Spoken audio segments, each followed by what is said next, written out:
Assalamualaikum warahmatullahi wabarakatuh.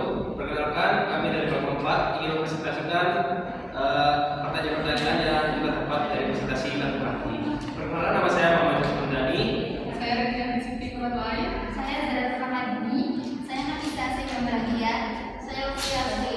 Saya Nafisa Rasabila. Saya Yuni Agenda. Untuk pertanyaan dari kelompok 1 akan dijawab oleh teman saya. Baik, pertanyaan yang pertama adalah apa yang terjadi pada tanaman jika mereka terkena cahaya dengan spektrum yang tidak sesuai untuk fotosintesis, misalnya cahaya dengan banyak cahaya merah atau biru.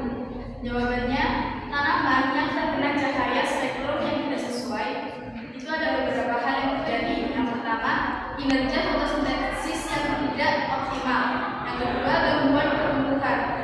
Ketidakseimbangan keduanya bisa menyebabkan pertumbuhan tanaman yang tidak seimbang. Yang ketiga, stres pada tanaman. Tanaman yang terpapar cahaya dengan spektrum yang tidak tepat bisa mengalami stres. Hal ini dapat menyebabkan pengurangan efisiensi fotosintesis, pembentukan klorofil yang kurang optimal, atau bahkan kerusakan pada struktur sel tanaman. Untuk pertanyaan dari kelompok 2 akan dijawab oleh Anda. Jadi saya akan menjawab pertanyaan dari kelompok 2 dengan pertanyaan, jika waktu matahari terbit tetapi pada saat itu mendung, bagaimana keadaan DR? Jawabannya adalah fitokrom adalah protein yang peka terhadap cahaya yang mengatur berbagai respon tanaman, termasuk pembukaan bunga, pertumbuhan, dan pertambahan. Pada kondisi mendung, saat matahari terbit, cahaya yang sampai ke permukaan bumi mengalami penyebaran dan pengurangan intensitas, termasuk cahaya merah yang penting bagi fitokrom. Fitokrom mengubah transformasinya saat terpapar cahaya merah dengan melakukan jalur sinyal untuk berbagai proses dalam tanaman. Saat mendung, intensitas cahaya merah yang diterima tanaman akan lebih rendah dibandingkan dengan kondisi cerah yang dapat mempengaruhi kinerja fitokrom. Namun meskipun mendung, beberapa cahaya merah masih dapat tercapai tanaman meskipun tidak sekuat saat matahari terbit matahari yang cerah. Karena cahaya mendung lebih terdistribusi dan memiliki lebih banyak cahaya biru dan hijau dibandingkan cahaya merah. Reaksi fitokrom pada kondisi ini mungkin lebih lambat atau terhambat, namun secara umum fitokrom tetap akan berfungsi meskipun dalam kondisi mendung, hanya saja responnya tidak secepat atau seefektif pada kondisi cerah. Untuk pertanyaan dari kelompok 3 akan dijawab oleh teman saya. Pertanyaan dari kelompok 3 yaitu, bagaimana sinyal cahaya yang diterima pada tahap awal kehidupan tanaman dapat mempengaruhi pola pertumbuhan dan struktur tanaman di kemudian hari? Jawabannya yaitu, pada fase awal pertumbuhannya, tanaman mengandalkan cahaya untuk mengatur berbagai proses fisiologis yang mempengaruhi perkembangan mereka.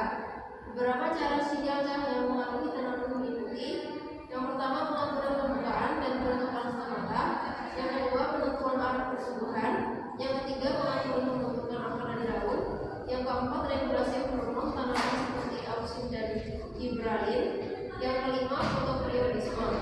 Dengan kata lain, pengaruh cahaya yang diterima pada awal kehidupan tanaman sangat menentukan struktur dan kemampuan tanaman untuk beradaptasi dengan lingkungan, serta mempengaruhi bagaimana tanaman akan berkembang sepanjang siklus hidupnya.